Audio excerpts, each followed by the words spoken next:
You're listening to another ambitious Entrepreneur Network.com podcast, the voice for entrepreneurs and small business. Now, onto the show.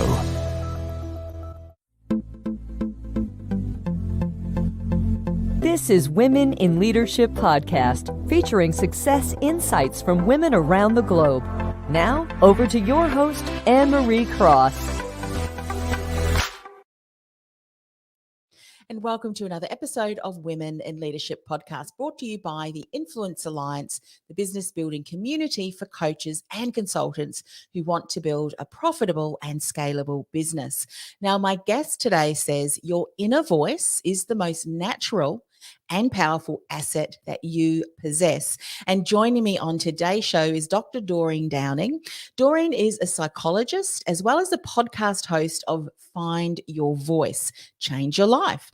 And she once suffered from stage fright. And there you go. She now has her own podcast and is speaking with me today about how to overcome your fear of speaking. Now, in conquering her own fear of stage fright, she discovered that being connected to your authentic self is the key to relaxed and confident speaking. And she now specializes in the treatment of public speaking anxiety. Now, in addition to coaching and online courses, she's also the author of Essential Speaking, the 7-step guide to finding your real voice. And it's a book that teaches you how to transform your anxiety with presence and connection. Now, on today's show, Doreen's going to share how to overcome the fear of speaking. She's going to talk about self-discovery is a journey into the unknown. Are you going to be willing to go there? And at the core of our being is a magnificent jewel. We are all brilliant. So welcome to the show, Doreen. Oh, welcome. I love hearing you speak so eloquently, Anne-Marie. This is wonderful to just feel the silkiness of your voice that introduces us. Oh, thank you. And it's such a pleasure to speak with you today, because before we went live, we were sharing that the fear of speaking, whether it is on stage, whether it is being a guest on a podcast, let alone start their own podcast, is such a fear for people, that fear of speaking in public. Yet you are someone who had that same fear, that anxiety of speaking in public, and you are able to get through that, and not only that, and are supporting others. And what excites me about that is how often I have said, and I know others have said this as well, is that often we are walking through a journey that we will then go and be able to help others walk through as well, because we've gone before them. But take us back to when you were struggling with that. What was it that helped you start to understand that, hang on a minute, let's start to explore what is driving this fear? Because I'm sure that then led you down the path to where you are today. Share a little bit more about that. Okay, well, I can go way, way back, but I think I'll start with the moment that it woke me up. A conference organizer asked me to speak. I'd been doing some research, and it was a conference among other psychologists. And I said, no, not me. I can't do it. I'm afraid of public speaking. And she confronted me. She said, but doctor, isn't fear your business? And that was a moment where I said, okay, I've been hiding out in my office one-on-one. I'm comfortable with, doing psychological work with people, but put me in a group, even with 5 or 6 other people, my heart would beat so fast. It would just rise up into my head. I was throbbing. I couldn't hear myself think. My throat would tighten. And these symptoms, the anxiety symptoms, are very, very deep in our bodies. And, here I am saying, well, I'm a doctor. I'm a psychologist. I've got a PhD. Why is this happening to me? And I work with so many women and men who are well into their professions that are still carrying this fear. Can you imagine how they hold themselves back from being more of who they can be? So that moment when she confronted me is the moment I went on my own inner journey, because I knew it wasn't just about making a better speech. Yeah, I did go to Toastmasters. I did win contests. I did learn a lot, but actually that fear, that hesitance, that, I don't know, inside of me was very deep. And that's what I've I know because I'm a psychologist that a lot of our sense of self has occurred early in life. And so that's what I did. I did a little inner search for some of my roots to anxiety. And when I work with people, that's what I do. I go to the roots of where their anxiety is. Yeah. And if you want me to share one of my roots. Oh, we certainly will. But one of the things that you mentioned there, I mean, you stopped yourself previously from speaking, and how good was it that someone actually said, but aren't you in the business of fear? Before we go on, I can share a story where a colleague of mine was telling me that her husband had been working very hard for many, many years for a position in their company.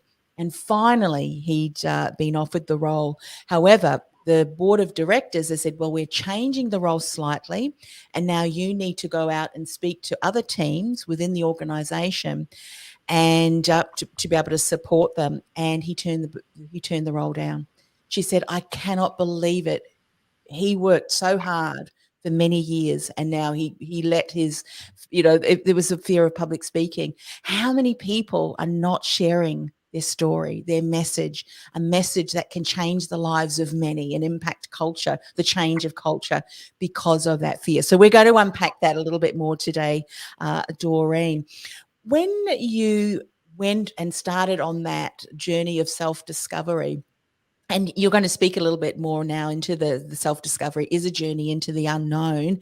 Speak a little bit about that, because I would imagine that what's driving that fear is going to be different for everyone. The circumstances, the approach to helping them overcome that may be similar, but it's important to go on that self-discovery journey. Share some insights into that, please. Yes, I would say that the willingness to do self-discovery is the beginning of self-development. And I think that people have to be motivated and help guided. And I think that's what I do, is to make it safe for people to go towards fear, because fear is already scary enough, isn't it? And they know that if they get close to it, they're just going to walk away. And that's what most people do. They avoid, just like the story of the man you told us about. And I could spend the rest of our time together, more stories about people who step back like I did and like he did. But I have lots of stories about people who finally said, yes, I want to develop myself. And that inner, when you say, gee, it's going into the unknown, of course it's unknown. People say, I can't understand. I know I don't need to be afraid. I don't understand why I get so afraid. And I'll just say it right now. If that's the kind of situation you feel that you're in, that you don't understand, there's some other process that's working. There are two parts of our brain. The front part is the one that thinks and says, I shouldn't be, and I'm okay. But the back part, the hindbrain, the lizard brain, the reptilian brain is what we call it, has its own wiring. And neuroscientists have shown us, have done research that the wiring systems in the frontal part of your brain is different than the back part of your brain, which brings me to let's go deep into your history and find where some of those wires got tied up. And I'll tell you, just one of my wires was my grandma at 5 years old told me to be very quiet, because if I made any noise, my mom was going to have to go back into the hospital. And mom had already been in and out of the hospital for depression, I don't know, several times. So it's very clear. I had to shut up early on in life. So I shut myself down, and I'm not going to speak up. Somebody's going to get hurt, or somebody's going to disappear. My mom is going to get, sick again, and she's going to go away. So I know that that's kind of a dramatic uncovering of a root, but another story is of a person who had imposter syndrome. I know with your last guest, you talked a little bit about imposter syndrome, but we dug back a little bit, didn't go too far back, but his father died and his uncle came to him and said, you're now the man of the family. He was only 12 years old. And so he said, my gosh, I've been an imposter since I was 12 years old. So once people pinpoint, I just can't say enough about pinpointing moments in their life where they were not, where they were prevented, or where they shut themselves down, or where a teacher did that, or where they were bullied. All these circumstances and you were right, that each one of us has our own complex of roots that are down deep around when we were trying to find ourselves and say, hello world, here I am. Do you love me? Yeah. I love that you've shared a couple of those examples, because, I'm hoping that through you sharing that someone who needs to hear this, because they have a message that is going to impact, the community and ultimately others through sharing that, but are not sharing that at the moment. You mentioned something about, and I'm going to use layman's terms because I'm not a psychologist and I don't know all of the ins and outs. But when you're talking about the front brain and then the back brain, we may, even as adults, know that there may be a certain circumstance that may have happened in the past, self-discovery that might uncover other areas. But even so, we may know that, we may have an awareness of that, but there's something happening, isn't there, in that back brain that there's something that still needs to be looked at, dealt with, healed, if you will. So even though you may know it, there may still be some work that needs to be done around that, so that it no longer continues to impact you and kind of the result. Would you say that that's true? That even though we may know that, yes, my uncle has said that, why is it still impacting me today as an adult? Right. And so you get the insight, which is only the beginning. And I think that because I'm more of a psychologist and am concerned about people healing, the word that you just used, as opposed to just layering on a good presentation and going for it no matter what, feel the fear and do it anyway.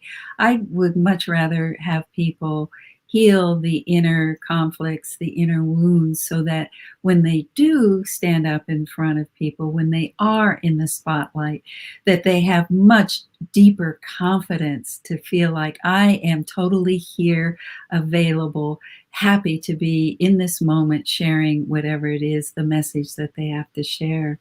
Yeah, so true. Something that my previous guest mentioned, and I'd love for you to share some insights onto this as well, and she mentioned that something that is happening in one part of your life is most likely impacting another area of your life. So taking the time to explore and discover and heal, or whatever words that you want to use, around those specific things that did occur from a younger age, is going to impact not just your fear of speaking, but I'm sure will trickle into other areas of your life too. Yes? Yes, and that's why, my tagline is find your voice, change your life, because it's not just about being a public speaker at all. I mean, it's about being with children in such a way that you listen to them, in a way that you speak to them, and in relationship too, being able to know who you truly are and feel the strength of your own voice and being able to communicate. So I agree with you around finding and healing wounds that have to do with your sense of self. Yes, it is about your way of expressing yourself in all aspects of your life. Yes. Yeah, it's like, where else are you not speaking up? Or if you're going from the premise, well, I'm just going to fight the fear and do it anyway, how you speak may also be inhibited, where I know sometimes when I'm nervous, I speak quickly. Now, I tend to speak quickly anyway. So when I speak quickly and I'm nervous, it's just like blah, blah, blah. So then you slow down and you bring a different approach, different energy, a different, persona, if you will. Not that it's a change persona, but it impacts you in a different way than if you are, comfortable and able to speak. It's just a different, just a different scenario. I can't even think of the word. Would you say that that's true too? It's not that you're just doing something; you're being it because you're just comfortable. Yes. And that when I heard you introduce me and you used the phrase, your natural, your most powerful asset is your inner voice, I felt the resonance of your voice. And I'm feeling it right now. I know I was talking, and I just took a breath and I dropped down, and I feel like my voice has a different quality right now. It has more of a fullness, a richness, and I think that's what you're talking about, is when you're at ease, you're comfortable in your body, you're comfortable with the fear, the anxiety is dissolved finally. You have more room, more space, and you're coming from a rooted place that is like music. Your voice has a certain tone, a timbre, a melody, you might say. Yes, that's true. If I look back to previous podcasts when I first started back in 2008 and I listened to my voice, it's almost as if it was here, coming from here, and it was a higher, as you were saying, it was a higher pitch because I was nervous. But as they're comfortable, as becoming more comfortable, if you will, it's more from the chest, it's more from down here, I think. And that's where I think, yeah, I can certainly agree with what you're saying. Let's talk about some of the things that you then, moving forward in your own story, and you started to recognize, well, this was said to me as that young child. What are some of the things? I mean, only share what you feel comfortable in sharing, but what was the journey then to ensure that young child, and whatever feelings and whatever thoughts that she had around that, no longer had that fear that was being brought into adulthood? What were some of the things that you did that would enable you to heal from that? Yes, thank you for inviting that part of me to come out. Yes, as a psychologist, I have various tools and techniques, and there are several I can just point to right now. One is called inner child work, which I'm sure you're familiar with, but it's a dialogue with the little one who was sitting there contracted and broken down and wanting to not make a sound at all. And so the dialogue with parts of self is something like, I nowadays say, hello, little one, or I might give her a name, hello, Reenie, which is my nickname when I was a little girl, hello, Reenie. And Reenie says back to me, I'm so scared. And so I would say, I would be listening to her. Well, what are you scared about? Well, I'm afraid everybody's going to walk out if I get up on stage, and they're going to judge me, and I'm not going to be good. And, like all those kinds of fears. And I listen, and I think that there is so much, and that's what psychology, that's what I do in my office with people. I listen to them in a way that helps them express the fear.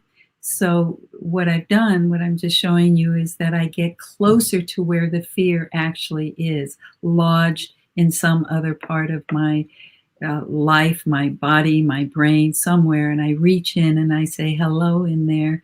Let me give you some space. Let me give you some listening. Let me give you some comfort and help you grow. I can do that now, which is so different than, hey, buckle up. Get out there. Yourself. Just do it anyway, Yeah. What I love about that, and I'd love you to share some insights around that, because someone might be thinking and listening that may not have had the opportunity to learn or even hear about some of the tools, the techniques, the modalities that you use, which are incredibly helpful. And again, it depends, the length of time that you would spend with someone really depends too. But sometimes I'm sure you would have a conversation with someone and all of a sudden it's released, isn't it? That young child is no longer released. But I heard a term many years ago when I was learning sort of different modalities, that even as children, we coped, or we created thoughts and beliefs and resources that we had at that time. Had we had better resources, we would respond better, we would learn better. And as an adult, we now have far more resources available to us through the learning, development experience and so forth than we would have had as a child. But does neuroscience then also, has it proven, because we know it to be true from a psychologist's point of view, that whenever a situation happens that triggers it's a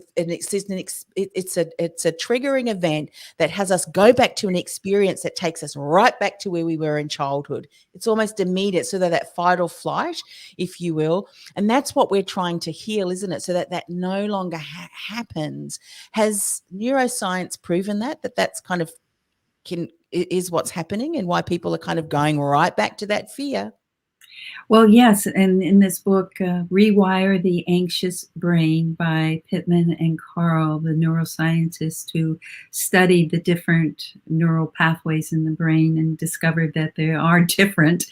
What the techniques that I was so excited when I read the book, that a lot of what I've come up and discovered about how to help people create safety for themselves so that they can heal and grow is something that they're saying, yes, that part of the brain needs to be approached, not pushed, but gently approached, just like you would like a dog that's been kicked. You just want to get closer and closer and closer, slowly, gently approach your own fear, so that then fear begins to relax.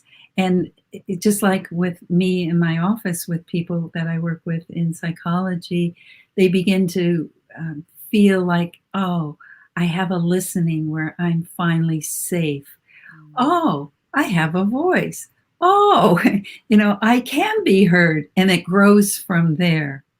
And so that I have a whole nother process that I use with people after we get to the roots of anxiety, because that's not just it. I mean, once you've done some of that inner anxiety, uncovering the roots work, then we're saying, okay, what needs to be done now? And that's what my 7 secrets are all about, because I don't teach speech writing or speech delivery as such. I teach people how to find their voice, which is the next step. First, you've got to do the uncovering of the fear, healing the fear, and then you get to take on the 7 steps, which lead to being what you said earlier, finding your most natural and powerful asset. Yeah. Your inner voice. Absolutely. And thank you for spending a little bit of time in kind of that uncovering, because, you can do all of the practical steps, how to put together a speech, getting out there and doing that, yet if you're not dealing with some of the things that we've spoke about previously, you may just find yourself having to just, as you said, deal with that first, heal from that first, and then you can certainly move forward. Now, I love the way that you say, at the core of our being is our magnificent jewel. We are all brilliant. Would you say that a lot of people don't recognize, we talk about imposter syndrome previously, that some of the fear that is being driven by people not stepping up is, what will people think about me? What will people say? Will I be judged? Is that kind of, can often be a fear from both men and women, I would imagine. Oh, it's the number one fear. I'm going to be judged. There's just no other way to say it than you're going to get in front of people and somebody's going to say something about you. You're going to show your fear and you're going to feel ashamed. You're going to feel humiliated. You're going to feel like a failure. All those negative scenarios. And first, it seems like what we have to do is there's the body itself, that we need to do some processes around relaxation, training the body to go from a little bit of anxiety to deep relaxation. That is so important. It'd be like training a marathon runner. They don't just get out and go run around 26 miles. They train for it. So in speaking, we have to train our bodies to go to instantly a relaxed, calm state. And we also have to train our minds to go quiet, because my first step is the stillness. And that's the secret of being really quiet inside, so that you feel a grounded, centered sense of self where you can drop down, even in the midst of anxiety, being able to go to a calm, centered place. And then you notice that if you're starting to go to some past or to some future imagined event, you're not in the presence anymore. And that's the second secret, is presence. So we start with stillness, training you how to go to stillness in your body and in your mind.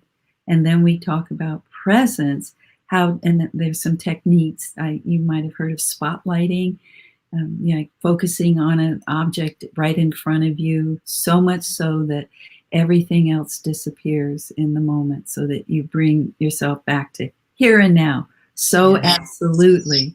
And that's so I work with stillness, presence, and there's some other steps along the way and secrets that I teach. But the one that you're talking about is the fifth secret, which I call essential self, the essence of who you are, the brilliance. And so when we talk about going on this inner exploration, you don't know what you're going to find. Most people don't really know that inside of them is their jewel, is their absolute magnificence. And a lot of people wouldn't even begin to realize that or believe it. And that's where we get to, and that's part of beyond the wounded child, beyond any kind of history that you have, is what you were born with, this gift. And that's what I help people tap into. One man I worked with who was a VP of sales of all things, and he had to write pages before each meeting that he had, a weekly meeting. He had to show up, and he just suffered all Friday morning until his Friday meeting, and he'd go in and he'd read his papers, and he was the VP of sales. Like I was telling you that earlier, so many people do not realize that there's this possibility for them to break through the fear. He was just doing this, trying to cope every day. But, in learning about himself, I said one day, "You're vibrant." I just saw him as this vibrant being, and he kind of melted, and he goes, but it turned to power for him. "I'm vibrant."